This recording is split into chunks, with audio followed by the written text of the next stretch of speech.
What's up guys, welcome to Voicey here. This is your host that's invested all of his money into the pickle industry. God, I hope there's a boom. Captain Zach, and today's subreddit is r/EntitledParents. I'm broke now. Damn you, beef jerky.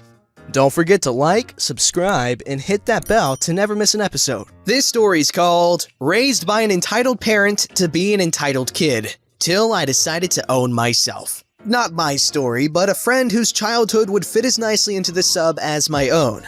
We enjoy comparing parents, and I think he takes the cake on crazy. I got his permission to share some of his tales, in their words minus what grammar I did try to fix here and there when noticed. Obligatory English is my first language. Some details are left vague on purpose due to the nature of people being discussed, and privacy reasons and grammar and mistakes happen first post, so yeah! Okay, to start with, I've been a long-time lurker of Entitled Parents subreddits, and have given permission to a friend of mine to post this for me. And this is a bit of a story of me as an entitled kid, as some people refer to, being raised by an entitled parent, in this instance, a father. A bit of extra info to give context. My parents divorced when I was just a baby and had joint custody, allowing me to spend time with both parents. Both had very good jobs, and despite both being single parents, I'd say we were very well off, as in upper middle class, so we never really struggled financially. My mother, who is now the only parent still involved in my life, is a very sweet, extroverted woman who always tried to make me a decent person and essentially let me be myself and form my own identity. My father, however, to sum up some of his notable personality traits,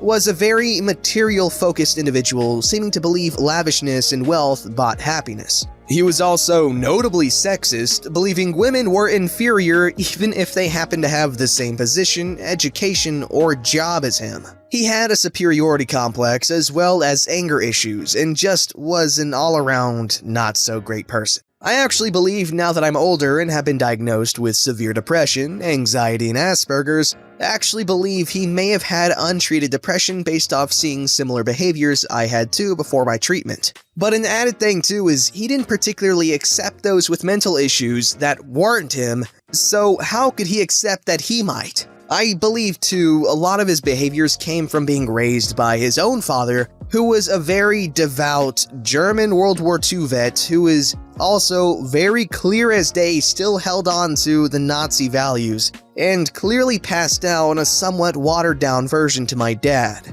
Anyway, rather than cover a single event, as there are many, I'll cover the general growing up. Now, to explain my own behavior as an entitled kid.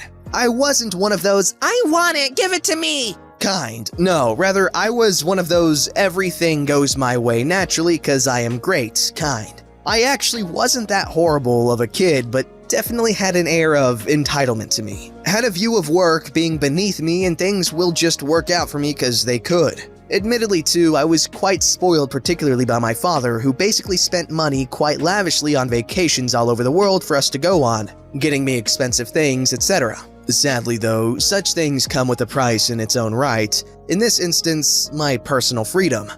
I wasn't allowed to do anything my dad didn't approve of, or interact with anyone he didn't approve of. And I had to like everything he liked, and said vacations were also ridiculously planned down to a T. And due to his anger issues, if something went wrong or I did something to trigger him, I would be the target of his wrath during said vacation, or the poor staff. Back home, it wasn't any better. I had to be his little prodigal mini-me. So I literally only had things he liked or approved of to my name, from music to clothes, etc. Heck, I couldn't even watch TV shows I actually liked without his approval, and couldn't even use the internet at home if, say, I needed it for school. He used it for me while I watched as he sat in the chair and searched for info. And because I also grew up not being able to interact with anyone without his approval, I never really got to be a kid and interact with people or kids my age beyond schools, which ultimately made me develop really poor social skills since my father was pretty much the person I interacted with the most, and despite my mother's best efforts to remedy this when she got me on her days to see me,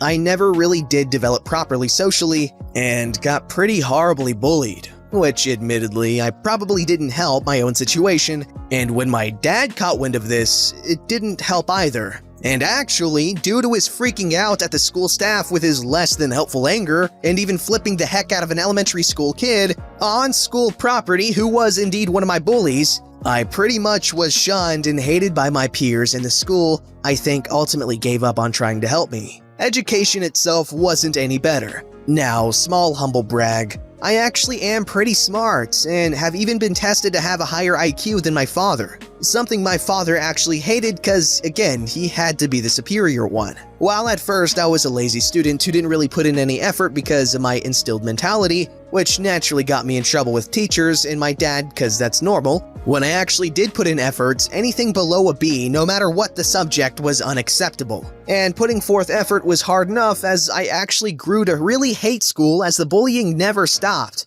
And over time, I kinda lost faith in the educational system as I could come in black and blue and the school did nothing, while my dad's outbursts at the school did even less and made my situation worse. If I came home with a single C or a D on a report card or assignment, I was grounded for months. That's right, you heard me, months. Sure, he'd relent early, but the initial verbal abuse stuck with me for a long time. These groundings basically denied me what little freedoms and enjoyments I had at this place while I was there. No gaming, no TV, no playing.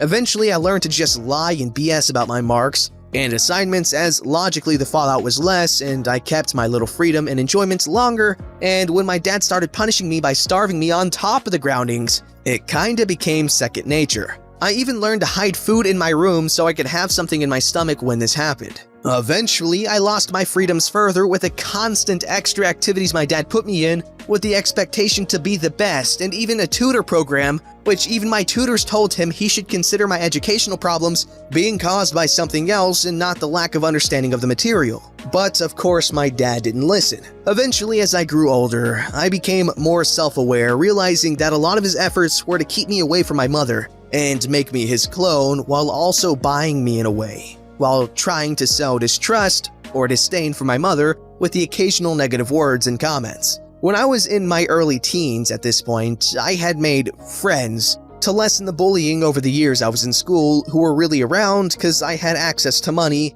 and things they were not able to get. I was in high school when I came back with a failing grade on a math test, easily my worst subject and always was my worst subject. He screamed and berated me and drove me all the way back to my mother's after I pointed out that he had told me to be honest about my grades after he caught me lying about them less than a month ago, and he would be understanding and help. I figured at the time I'd be honest and tell him, but oh boy was I wrong. The entire half-hour drive, I was in tears while I was told I was not his son, a failure, and a bunch of other cruel things along those lines, and that he was gonna leave me at my mother's after I grabbed the stuff he bought for me that were at my mother's cause I was such a failure. Upon arriving at my mother's, I left a tear-filled message on the answering machine, letting her know I had to come home to pick things up. When I got back to my dad, he had calmed down again, but the damage was done and the message was sent. The next day, my mom took me from school and brought me to a counselor I was seeing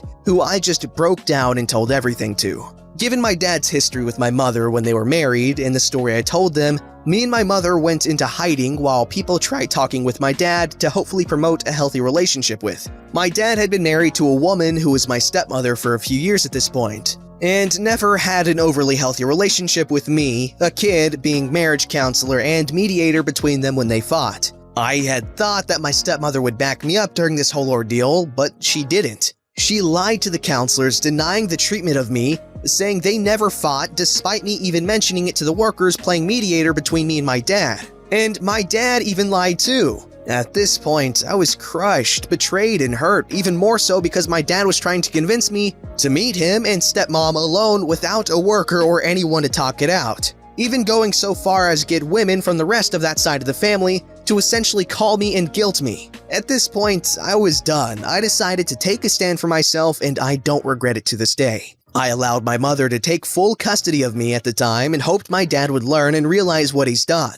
But no, he disowned me, and every big event or holiday, I'd get calls from the women of that side of the family to call and guilt me. I actually had suicidal thoughts as early as 4th grade because of everything I went through in school and home. and these kind of thoughts actually began to surface again. I even became numb to my own birthday with the guilt calls of them officially killing the personal value on my own date of birth. The man even drained a bank account of all my money because it was a joint account, which he had control over, and because he never let me spend my own birthday money, that's where it ended up. So well over $2,000 of birthday money gone. Because he needed to pay for a ticket of mine for a trip I ultimately never went on after I left him, which I never had to pay before. The last time I saw the man was his final attempt to guilt me, bringing me all the possessions from my room, which I think he couldn't sell and figured would have some sentimental value to me, such as souvenirs from all our trips. He just up and left them at my mom's doorstep, which after talking with my mother, she allowed me to take a sledgehammer to them all in the backyard. There are many things I remember from him, like how he put my dog down behind my back without letting me say goodbye to her and telling me over the phone. She had cancer, so yeah, even I knew back then it was coming. To basically turning my room into a prison cell. While I am now much better off and can officially say I am my own person now, I can never forget the horrible experiences I went through. To those struggling and realize something is messed up, don't be stubborn and deny things. Tell someone and get help. And always be grateful that you have your own freedoms that make you your own person. And if you see someone who is going through a hard time, be there for them and don't add to their suffering.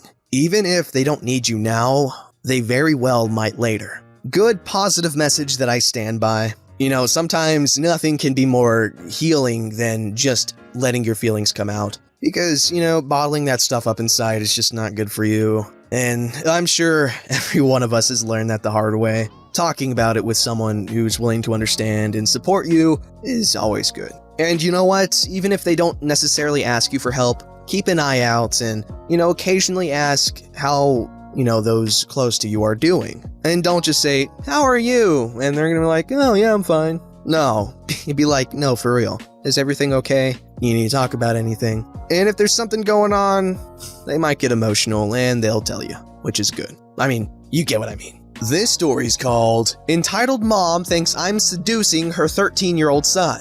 So this story might not be as juicy as you guys are used to, but the circumstances make it so unbelievable it hurts. For context, this happened in the 6th grade, I believe. That makes me and the boys around 12 or 13. I have inherited not the best genes, so my boobs grew to be about a C or a D cup size at age 12. I was mainly friends with boys before because we played Minecraft together. But after my hormones kicked in, they started calling me names. They called my boobs udders and me a cow because I had udders. So one day I was finally fed up with the hurt, so I told my class teacher about it. She tolerated it for a couple of days, but when I told her like the 5th time, she finally said, "Okay, let's resolve this." She arranged a meeting for us and our parents to talk about it. Little did I know she was the worst teacher ever on the planet Earth. We get there with my mom, and the teacher gathers us all in the room,